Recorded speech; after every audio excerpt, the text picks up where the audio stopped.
बात करने के लिए लॉगिन करें www.astrotak.com। प्रिय मित्रों, शुभ नमस्कार। एस्ट्रो तक में आप सभी का स्वागत है, अभिनंदन है। आज बात करेंगे हम व्यक्ति के जीवन में लाख कोशिश के बाद जब प्रगति नहीं होती है तो व्यक्ति कैसे समझे और क्या उपाय करे कि उसके जीवन में सुगमता बढ़ जाए। खूब परिश्रम करता है, लाभ नहीं मिलता। आप सब देखते होंगे कि जीवन का कुछ ऐसा क्षेत्र है जहां पर आप खूब प्रयास करते हैं, खूब चाहते हैं कि वो स्थिति सुधर जाए, लेकिन वो नहीं सुधरती है।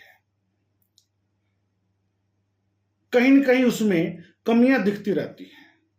जैसे किसी मित्र को खूब मानिए और वो आपको बिल्कुल ना माने, और संबंध भी अलग नहीं होता, मानसिक तनाव बना रहता है। तो कारण क्या है? कैसे जानेंगे कि समस्या आ कहां से रही है? कैसे समझेंगे कि कहां से कमी है और उसको दूर कैसे करेंगे? तो आज हम इसी विषय पर चर्चा करेंगे कि जन्म कुंडली में कुछ ऐसे दोष हैं, कुछ ऐसे योग दुर्योग हैं जो हमें बार बार परेशान करते हैं। लाख चाहने के बाद भी, लाख कोशिश करने के बाद भी वह स्थितियां सुधरती नहीं है। इस कार्यक्रम को हमें अभी आज क्यों चर्चा कर रहे हैं? इसलिए कर रहे हैं कि जो हम बताने जा रहे हैं इसका निवारण भी हमें पितृपक्ष में हो सकता है।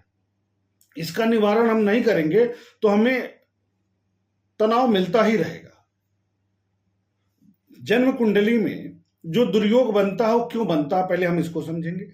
इसलिए बनता है कि जो हम पिछले जन्म में या पूर्व के समय में कुछ गलतियां करके आए रहते हैं, कुछ कर्ज लेकर आए रहते हैं, उसके आधार पर हमको दुख प्राप्त होता है, सुख प्राप्त होता है।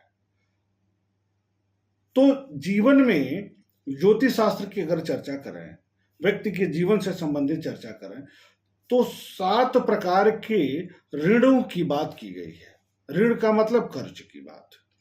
जहां हम गड़बड़ करते हैं तो यहां हमें वह अवरोध प्राप्त होता है, क्योंकि पूरा जीवन देखिए कर्ज पर है। आप कर्ज अधिक लेंगे तो आप दुखी हों, कर्ज कम लेंगे और सेविंग अच्छा करेंगे तो आप बहुत अच्छा करेंगे। यही पुण्य और पाप है। जब आप गलत कर्म करते हैं तो आप कर्ज में जाते हैं, जब आप शुभ कर्म करते हैं तो आपकी सेविंग बढ़ती है। तो जब व्यक्ति का सेविंग अधिक होगा तो वो भाग्यशाली मानता अपने आप को। जब व्यक्ति का कर्ज वाला पोर्शन अधिक हो जाएगा तो दुखी महसूस करेगा। तो आज हम बात करने वाले हैं कि जो ऋण है, मातृ ऋण है, पितृ ऋण है, स्त्री ऋण है, भगिनी या कन्या ऋण है, भ्रातृ ऋण है, मित्र ऋण है, गुरु ऋण है, अज्ञात ऋण है।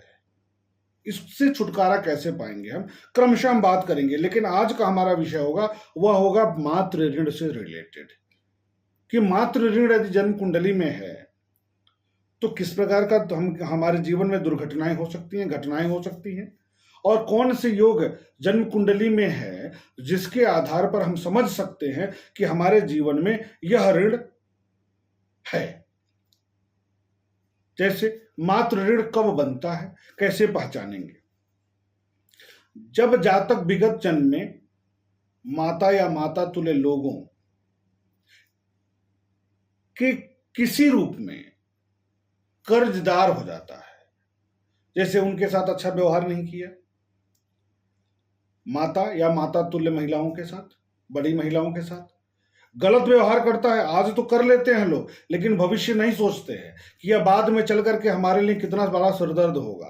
तो भविष्य में कोई ऐसी घटना या दुर्घटना हो जाती है जो उनको नुकसान पहुंचता है।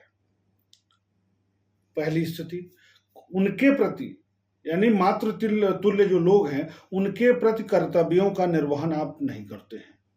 तब मातृवत अन्य कोई स्त्री है उसको अपमानित करते हैं आप। तब अपने माता से रिलेटेड या माता तुल्य महिलाओं से रिलेटेड किसी भी प्रकार के दायित्वों के साथ आप खिलवाड़ करते हैं या नुकसान पहुंचाते हैं या दायित्व पूरा नहीं करते हैं, तब मानिए कि आपको उस क्षेत्र से ऋण प्राप्त हो गया इस जन्म में। इसकी पहचान कैसे करेंगे? इसकी पहचान क्या करेंगे? पहले तो आप जानिए अगर ऐसा है तो परिणाम क्या प्राप्त होगा आपको। भाई अब मान लीजिए जन्म कुंडली नहीं है और फिर घटना है, तब कैसे जानेंगे? इसकी चर्चा हम करेंगे। लेकिन पहले अगर जिनकी जन्म कुंडली है उसमें जो ग्रहों की स्थिति है उसके आधार पर सहज रूप से हम जान सकते हैं कि मातृ ऋण हमारे जीवन से जुड़ा हुआ है। तो चौथा भाव होता है माता का भाव। जन्म कुंडली में लग्न से देखेंगे तो चौथा भाव होता है माता का भाव। यह दोषपूर्ण हो, दोषपूर्ण का अर्थ हुआ क्रूर ग्रह बैठे हों, राहु हो गए, केतु महाराज हो गए, शनि देव हो गए, अगर ये बैठे हैं तो कहीं न कहीं डायरेक्ट या इनडायरेक्ट रूप से मातृ ऋण आपके जीवन से जुड़ गया है। चतुर्थ भाव का स्वामी जैसे मेष लग्न के हैं तो चंद्रमा, वृष लग्न के हैं तो सूर्य, मिथुन लग्न के हैं तो बुध। अगर अशुभ ग्रहों के साथ जैसे शनि राहु केतु के साथ छठे 8वें और 12वें में चला जाए, चौथे का स्वामी क्रूर ग्रहों के साथ छठे 8वें 12वें में चला जाए, तीसरा चंद्रमा केतु राहु और शनि के साथ हो या नीच राशि का हो जाए, कौन? चंद्रमा, अथवा चंद्रमा 6वें 8वें और 12वें में चला जाए, तो ऐसे में जान लीजिए कि आपके जीवन में मातृ ऋण दिख रहा है।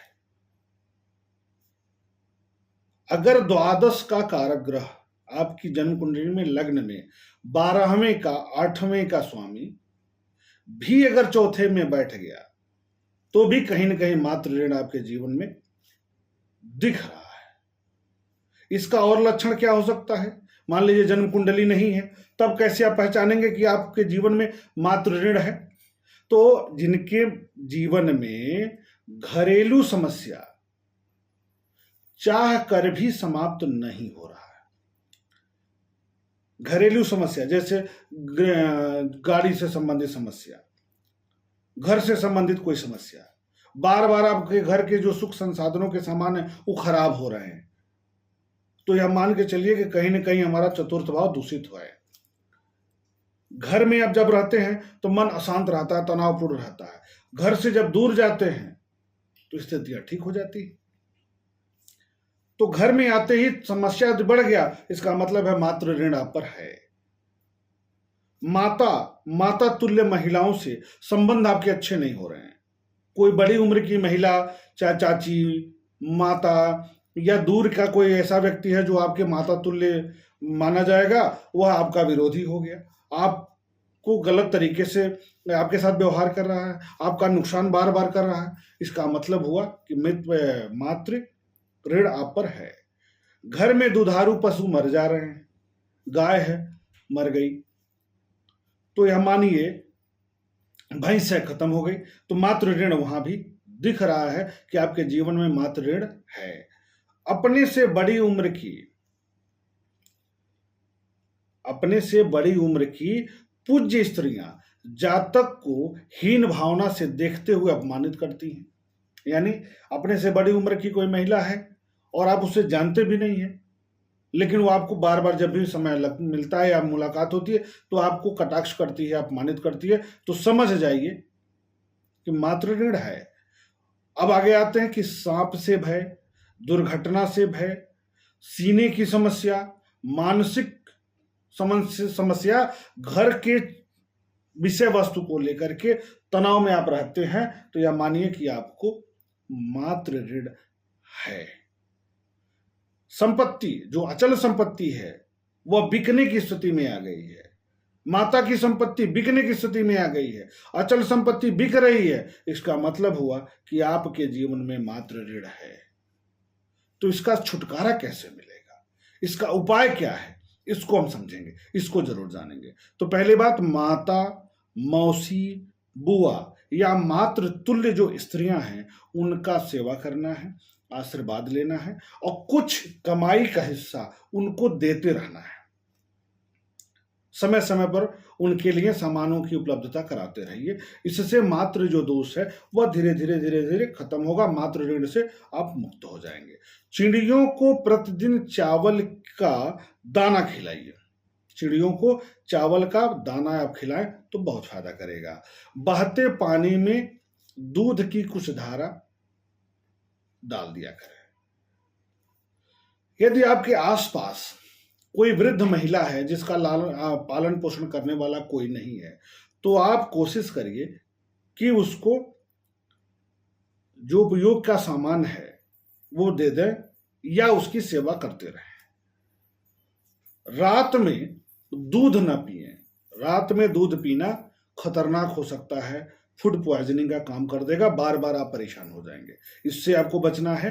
अब क्या करेंगे कि घर के सभी सदस्य मिलकर के चांदी सबसे ले लीजिए, सबसे थोड़ा थोड़ा चांदी ले लीजिए और चांदी लेकर के एक बराबर सबसे बराबर टुकड़ा में लीजिएगा। मान लीजिए 1 ग्राम का लेते हैं तो 1 ग्राम का सबका रहे, सबको इकट्ठा कर लीजिए। इकट्ठा करने के बाद सोमवार के दिन बहते जल में, गंगा जी में, जमुना जी में, जहां भी बहते जल में उसको ले जाकर के शुभ मुहूर्त में, शुभ घड़ी में प्रवाहित कर दीजिए। ये आपको हम 7 उपाय बताए हैं मातृ ऋण से छुटकारा पाने के लिए। तो जन्म कुंडली में किस प्रकार का दोष है तो आप समझ जाएंगे। नहीं जन्म कुंडली है, घटनाओं के आधार पर आप समझ जाएंगे और आप उपाय कर लेंगे। तो मातृ ऋण से मुक्ति के लिए बहुत ही शानदार उपाय हम आपको बता दिए। अब पुनः मिलेंगे हम नए विषय को लेकर के नए कार्यक्रम में। तब तक के लिए शुभ नमस्कार, बहुत बहुत धन्यवाद।